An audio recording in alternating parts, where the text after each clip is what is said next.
Open టాక్కి స్వాగతం. మార్చి 15, 2019 అంటే సరిగ్గా 5 ఏళ్ల క్రితం రాష్ట్రంలో ఒక సంచలన ఘటన చోటు చేసుకుంది. మనందరికీ తెలుసు, అదే వివేకానందరెడ్డి హత్య. అంటే వివేకానందరెడ్డి చనిపోయి నేటికి సరిగ్గా 5 ఏళ్ళు అయినప్పటికీ కూడా ఈ కేసులో ఎప్పటికీ కొలిక్కి రాలేదు. ప్రధాన నిందితులుగా ఆరోపణలు ఎదుర్కొంటున్నటువంటి అవినాష్ రెడ్డి లాంటి వాళ్ళందరూ కూడా బయటే తిరుగుతున్నారు. అసలు ఈ హత్యకు కారణమైన ఇంకా పెద్ద తలకాయలు ఎవరనేది కూడా ఇప్పటి వరకు బయటికి రాలేదు. సిబిఐ లాంటి ఒక ప్రతిష్టాత్మక సంస్థ కూడా కేసుని టేకప్ చేసిన తర్వాత ఎందుకు ఏళ్ల తరబడి నడుస్తుంది? ఎందుకు అవినాష్ రెడ్డిని అరెస్ట్ చేయలేకపోతున్నారు? ఎందుకు నేరాన్ని నిరూపించలేకపోతున్నారు? ఆల్రెడీ ఛార్జ్ షీట్లు వేశారు, ఆల్రెడీ వాళ్ళ మీద కేసులన్నీ కూడా ఫైల్ చేశారు. అయినప్పటికీ కూడా కేసు ట్రయల్ నడుస్తున్నప్పటికీ కూడా ఎందుకు శిక్ష పడటం లేదు అంటే జగన్మోహన్ రెడ్డి అనే ఒక వ్యక్తి ఈ మొత్తాన్ని కూడా అడ్డుకునే ప్రయత్నం చేస్తున్నాడు. ఇది నేను చెప్పడం కాదు, ఆ కుటుంబ సభ్యులే చెబుతున్నారు. నిన్న వివేక సతీమణి సౌభాగ్యమ్మ ఒక ఇంటర్వ్యూలో మాట్లాడుతూ తన మనసులోని భావాలను అయితే బయటపెట్టింది. ఈ సందర్భంగా చాలా స్పష్టంగా చెప్పింది, అవినాష్ రెడ్డిని అలాగే ఇతర నిందితుల్ని కాపాడుతున్న ఏకైక వ్యక్తి జగన్మోహన్ రెడ్డి. అలాగే ఈ కేసులో ఏం జరిగిందో అంటే హత్య ఎలా జరిగింది అనేది బాహ్య ప్రపంచానికంటే ముందే జగన్మోహన్ రెడ్డికి ఆయన భార్య భారతీరెడ్డికి ఇద్దరికీ తెలుసు. అది ఎలా తెలుసు అనేది ఇక్కడ ప్రశ్న. అది జగన్మోహన్ రెడ్డి భారతీరెడ్డినే చెప్పాలా. బాహ్య ప్రపంచానికి 6:30, 7 గంటల సమయంలో తెలిస్తే వీళ్ళకి తెల్లారే 3 గంటల సమయంలోనే ఎలా తెలిసింది? ఎవరు ఫోన్ చేసి చెప్పారు అనే విషయాలు బయటికి రావాల్సి ఉంది. వాస్తవానికి సిబిఐ విచారణ కన్నా సక్రమంగా సాగుంటే తీగలాగితే డొంకంతా కదిలేదేమో బహుశా. బట్ సిబిఐ విచారణను సక్రమంగా సాగనివ్వలేదు. అయినా తాడేపల్లి ప్యాలెస్ వరకు సిబిఐ నోటీసులు వెళ్ళాయి. ఎవరైతే భారతీరెడ్డి పిఏ ఉన్నాడో భారతీరెడ్డి పిఏకి నోటీస్ ఇచ్చారు, అలాగే జగన్మోహన్ రెడ్డి ఓఎస్డీకి కూడా నోటీస్ ఇచ్చారు. ఆ రోజు ఫోన్ ఎన్నింటికి వచ్చింది, ఏ నెంబర్కి వచ్చింది, ఎవరు మాట్లాడారు, ఆ సమయంలో ఎవరు మీటింగ్లో ఉన్నారు, ఇలా అనేక అంశాలకు సంబంధించి సిబిఐ విచారణ అయితే చేసింది. సో వారికి సరైన ఆధారాలు దొరికిన నేపథ్యంలో దాన్ని సాక్షులు ఎవరనే దాన్ని కూడా అందులో పెట్టడం జరుగుద్ది అనుకోండి, అది వేరే విషయం. అయితే వాస్తవానికి నిన్న సౌభాగ్యమ్మ కొంత ఆవేదన వ్యక్తం చేస్తూ కొన్ని వ్యాఖ్యలు చేసింది. సొంత బాబాయ్ రాష్ట్రానికి నేనేదో చేసేస్తానని చెప్తున్నాడు జగన్మోహన్ రెడ్డి, ప్రజలందరూ నా కన్నబిడ్డలా చూసుకుంటానని చెప్తున్నాడు. మరి అలాంటిది సొంత కుటుంబంలో ఒక హత్య జరిగితే హత్య కేసు ఎన్ని రోజులు ఎందుకు నీరుగారింది? హత్య కేసుకు సంబంధించి సిబిఐ విచారణ చేస్తుంటే ఎదురు వాళ్ళ మీద కేసులేసి ఎందుకు అడ్డుకునే ప్రయత్నం చేశారు? ఎందుకు కేంద్రం దగ్గర ఉన్న పలుకుబడిని ఉపయోగించి అవినాష్ రెడ్డిని అరెస్టు కాకుండా అడ్డుకుంటున్నారు? ఇలాంటి అనేక అనుమానాలు ఉన్నాయి. ఆవిడ ఒక మాట చెప్పింది, ఇంటి దొంగల్ని గ్రహించడంలో కొద్దిగా ఆలస్యమైందని. వాస్తవానికి పాతకాలపు సామెత ఒకటి ఉంది, ఇంటి దొంగని ఈశ్వరుడైనా పట్టుకోలేడని చెప్పి ఒక పాతకాలపు సామెత. ఏంటంటే ఎప్పుడూ దృష్టి అంతా కూడా బయట వాళ్ళ మీద ఉంటుంది తప్ప ఇంట్లో మన పక్కనే తిరిగే వాళ్ళ మీద ఎప్పుడూ దృష్టి ఉండదు ఏదైనా జరిగితే. అందుకనే ఇంటి దొంగని ఈశ్వరుడైనా పట్టుకోలేరు అంటారు. సో ఈ సామెత కరెక్ట్గా జగన్మోహన్ రెడ్డి దగ్గర అలాగే వైఎస్ వివేక ఫ్యామిలీ దగ్గర సరిపోతుంది. ఎందుకంటే వాళ్ళు ఎంతవరకు కూడా ప్రతిపక్షాల మీద నాడు ఆ టీడీపీ మీద దృష్టి పెట్టే ప్రయత్నం చేశారు తప్ప జగన్మోహన్ రెడ్డి మీద అవినాష్ రెడ్డి మీద ఏ రోజు అనుమానం రాలేదు వాళ్ళకి.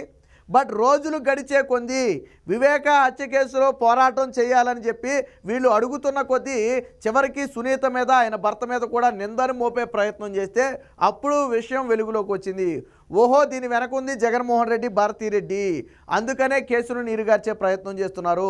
ఇంతకాలం మనం తప్పుదోవలో వెళ్ళాం, సో ఇప్పుడు కేసును ఒంటరి పోరాటం చేయాలి, ఇప్పుడు సిబిఐ విచారణకు ఇవ్వాలి కేసు అని చెప్పి అప్పుడు సునీత సిబిఐ విచారణకు పట్టుబట్టడం, ఆ తర్వాత రాష్ట్రంలో సక్రమం జరగట్లేదని దాన్ని వేరొక రాష్ట్రానికి బదిలీ చేయించడం, ఇవన్నీ కూడా జరిగాయి. అయితే ముందుగా సునీతకు మనం హ్యాట్స్ ఆఫ్ చెప్పాలి. ఎందుకంటే ఒక మహిళ అయ్యి ఉండి సాధారణంగా ఈ రోజుల్లో ఏదైనా చిన్న ఇబ్బంది వస్తేనే భయపడే రోజుల్లో, జగన్మోహన్ రెడ్డి లాంటి వ్యక్తిని ఢీకొనడానికి బడా వ్యక్తులే భయపడే రోజుల్లో సునీత వివేక హత్య కేసులో ఎదురు నిలబడి జగన్మోహన్ రెడ్డిని ఢీకొట్టి ఈరోజు కేసు విచారణ ముందుకు తీసుకెళ్తుంది అంటే ముందు ఆవిడ ధైర్యానికి సాహసానికి మనం ఖచ్చితంగా మెచ్చుకోవాలి. ఈరోజు కడపలో ఒక ఆత్మీయ సమావేశాన్ని కూడా నిర్వహిస్తున్నారు, ఆత్మీయ సమ్మేళనం పేరుతో. బహుశా రాజకీయ ప్రకటన ఏదైనా చేస్తారనే అనుమానం అయితే ఉంది. సరే, అది ఏంటనేది కొద్దిసేపట్లో తెలుస్తుంది అనుకోండి, అది వేరే విషయం. అయితే మరి ఎందుకు వివేక హత్య కేసులో జగన్మోహన్ రెడ్డి ముఖ్యమంత్రి అయిన తర్వాత 2 సీట్లు వేశాడు, అందులోనూ ఏమీ తేలలేదు? పోనీ సిబిఐ విచారణ సక్రమంగా జరుగుతుందా అంటే దాన్ని అడ్డుకునే ప్రయత్నం చేస్తున్నాడు. వాస్తవానికి జగన్మోహన్ రెడ్డి అప్పుడు నరాసుర రక్త చరిత్ర అని రాశాడు, కానీ వైఎస్ఆర్ సుర రక్త చరిత్ర అని రాయాల. సరిగ్గా 5 ఏళ్ల క్రితం రేపు 16వ తారీఖున రాసి ఉంటాడు బహుశా. అది నరాసుర రక్త చరిత్ర అని రాసి చంద్రబాబు చేతిలో ఒక గొడ్డలో కత్తో ఏదో పెట్టారు ఒకసారి. కానీ ఈరోజు మొన్న చెప్పాడు చూడండి, దస్తగిరి చెప్పాడు, గొడ్డలు పెట్టాల్సింది నా చేతిలో కాదు, జగన్మోహన్ రెడ్డి చేతిలో ఒక గొడ్డలిని అవినాష్ రెడ్డి చేతిలో ఒక గొడ్డలు పెట్టి మీరు ఫోటోలు వేయాలని చెప్పి నాడు విమర్శించడం జరిగింది. సో 5 ఏళ్ళు గడుస్తున్నా ఎందుకు సొంత బాబాయి కేసు విషయం తేలలేదు?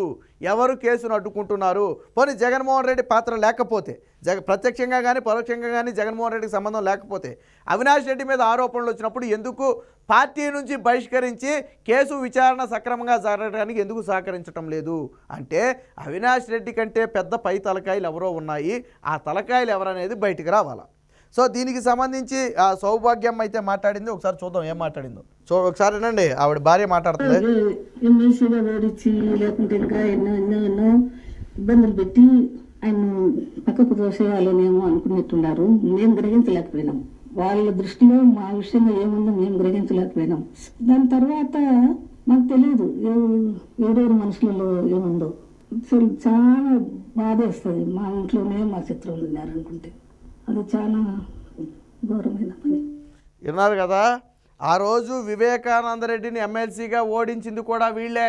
ఆ ఓడించింది ఎందుకు అంటే రాజకీయంగా వివేకానంద రెడ్డి పాత్రను తప్పించాలి అని. కానీ అయినా ఓడిపోయినప్పటికీ ఆయన క్రియాశీలకంగా వ్యవహరించడంతో తరువాత ఇలాంటి ఒక దారుణానికి ఒడిగట్టారనేది ఆవిడ చెబుతున్నది. ఇంట్లోనే శత్రువులు ఉన్నారన్న సంగతి మేము గుర్తించలేకపోయామని చెప్పి స్వయంగా సౌభాగ్యమ్మ, వివేక సతీమణి అయినటువంటి సౌభాగ్యమ్మ ఈరోజు చెబుతుంది. అంటే ఎమ్మెల్సీ ఎన్నికల్లో వివేకానంద రెడ్డి ఓడిపోవడానికి కుట్ర పన్నింది అవినాష్ రెడ్డి అండ్ కోనే స్వయంగా చెప్తున్నారు. ఆ రోజు ఓడించింది ఎందుకంటే ఆయన ఓడిపోతే రాజకీయాల నుంచి తప్పుకుంటే మనం ఎంట్రీ ఇవ్వచ్చు అనే ఉద్దేశంతో వాళ్ళు చేసిన కుట్రది.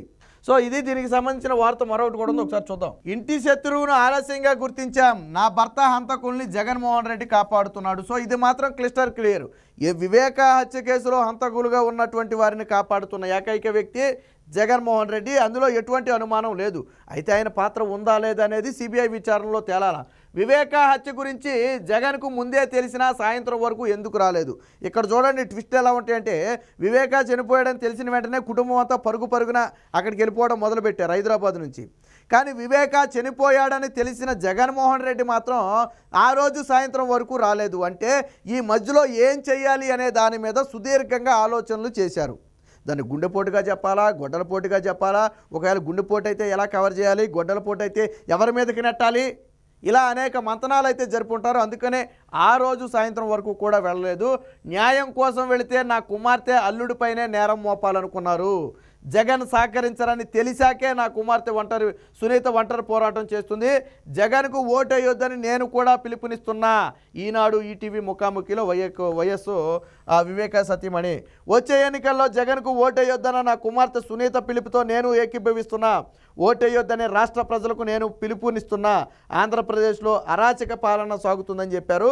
ఇక్కడ ఇంకోటి కూడా చూడండి, వివేక హత్య గురించి బాహ్య ప్రపంచానికంటే ముందే జగన్కు ఆయన సతీమణి భారతికి తెలుసన్న అనుమానం ఉందని తెలిపారు. మొదటి నుంచి మనం చెప్పేది అదే, సిబిఐ విచారణలో కూడా అనుమానం అదే. బాహ్య ప్రపంచానికి వివేక చనిపోయాడనే విషయం వేరొకరి ద్వారా తెలిసేదానికంటే ముందే జగన్మోహన్ రెడ్డికి ఆయన భార్యకు భారతీరెడ్డికి కూడా తెలుసు. ఈ 3 గంటల కాల్ ఏంటంటే బహుశా దీనికి సంబంధించిందే అయ్యి ఉండాలి. అది సిబిఐ విచారణలో బయట పెట్టాలి. సో అది ఎలా తెలుసు అనేది ఈరోజు సౌభాగ్యం అడుగుతున్నటువంటి ప్రశ్న. రెండోది, అందరికంటే బాహ్య ప్రపంచానికంటే ముందే వీళ్ళకి తెలిసిన ఆ రోజు సాయంత్రం వరకు పులివెందలు రాలా. ఆ రోజు సాయంత్రం వరకు కూడా అక్కడికి రాలేదు. కానీ రాగానే జగన్మోహన్ రెడ్డి అక్కడ ప్రెస్ మీట్ పెట్టి బాత్రూంలో ఏం జరిగిందో అంతా పోసగుచ్చినట్టు ఎక్స్ప్లెయిన్ చేయడం జరిగింది. అంటే ఇదంతా ఒక ప్రీ ప్లాన్డ్గా జరిగినటువంటిది.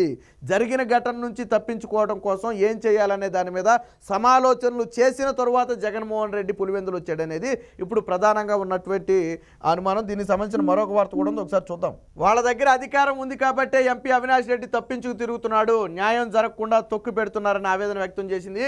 ఇక్కడ చూడండి, జగన్ సీఎం అయ్యాక న్యాయం కోసం ఆయన వద్దకెళ్తే ఆయన వద్దకు కుటుంబం అంతా వెళ్ళింది. ఎవరి కుటుంబం? వివేక కుటుంబం అంతా వెళ్ళింది. అయితే ఎప్పుడూ కూడా విడిగా మాట్లాడకుండా ఇతరులను దగ్గర పెట్టి మాట్లాడేవారు. పైగా కుమార్తె అల్లుడిపైనే వేలు పెట్టి చూపించేవారు. అంటే మీ పాత్ర లేదా, మీరే చంపేశారేమో అనే అనుమానం చెప్పారు. అప్పుడు అర్థమైంది, ఓహో అసలు దొంగలు ఎక్కడున్నారా, మనం అసలు దొంగల దగ్గరకు వచ్చి న్యాయం చేయాలని అడుగుతున్నామా అని అప్పుడు వాళ్ళు ఒంటరి పోరాటం చేయటం మొదలుపెట్టారు. నా భర్త హత్యపై మాకు అనేక అనుమానాలు ఉన్నాయి. ఆయన హత్య విషయం జగన్కు ముందే ఎలా తెలుసు, వివేక మరణించారన్న విషయం తెలియగానే మేమంతా హుటాహుటిన హైదరాబాద్ నుంచి బయలుదేరి వచ్చేసాం.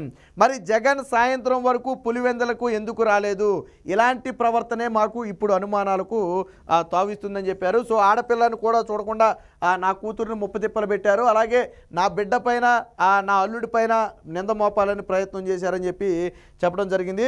సో వైఎస్ మరణించాకే ఈ కుట్రలు. వైఎస్ రాజశేఖర రెడ్డి ఉన్నంతకాలం మా ఫ్యామిలీలో ఎటువంటి విభేదాలు లేవు. బట్ వైఎస్ రాజశేఖర రెడ్డి మరణించిన తర్వాత వైఎస్ అవినాష్ ఫ్యామిలీ అప్పటి వరకు ఎక్కడా లేదు. చూడండి, రాజశేఖర రెడ్డి బ్రతుకున్నంతకాలం, అలాగే వివేకానంద రెడ్డి బ్రతుకున్నంతకాలం అవినాష్ రెడ్డి కానీ భాస్కర్ రెడ్డి కానీ మీకు ఎక్కడా కూడా కనీసం మచ్చు కూడా కనపడలేదు. చూడండి కావాలంటే.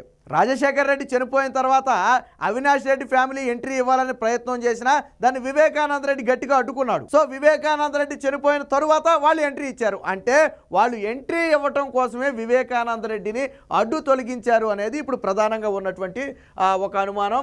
సో కానీ మేము మంచిగా ఆలోచించాం కాబట్టి ఏమీ గ్రహించలేకపోయాం, మాకు గ్రూప్ రాజకీయాలు అనేది మాకు పెద్దగా తెలియదని చెప్పింది.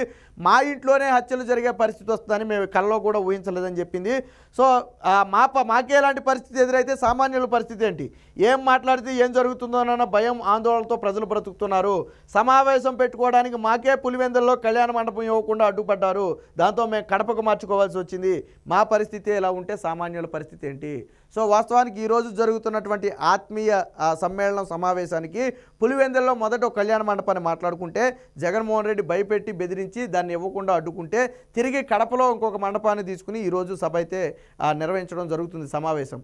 సో మా పరిస్థితి ఎలా ఉంటే ఇలా ఇతరుల పరిస్థితి ఏంటని చెప్పడం జరిగింది.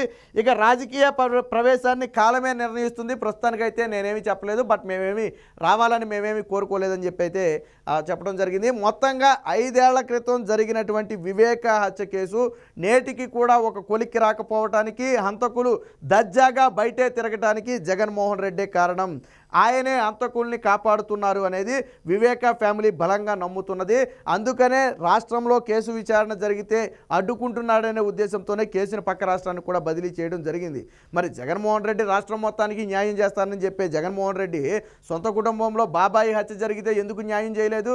జగన్మోహన్ రెడ్డి భారతీయ రెడ్డిల పాత్ర లేకపోతే ఎందుకు అవినాష్ రెడ్డిని దూరం పెట్టలేదు అంటే అనేక ప్రశ్నలకు వాళ్ళే సమాధానం చెప్పాలా. ఏది ఏమైనప్పటికీ ఆ వివేక హత్య కేసు అనేది నేటికి కూడా ఒక మిస్టరీ లాగానే ఉంది. హంతకులందరూ కళ్ళ ముందే తిరుగుతున్నా కానీ న్యాయం జరగకపోవటం అనేది వివేక అభిమానుల్ని నేటికి కూడా తీవ్రంగా వేధిస్తుంది.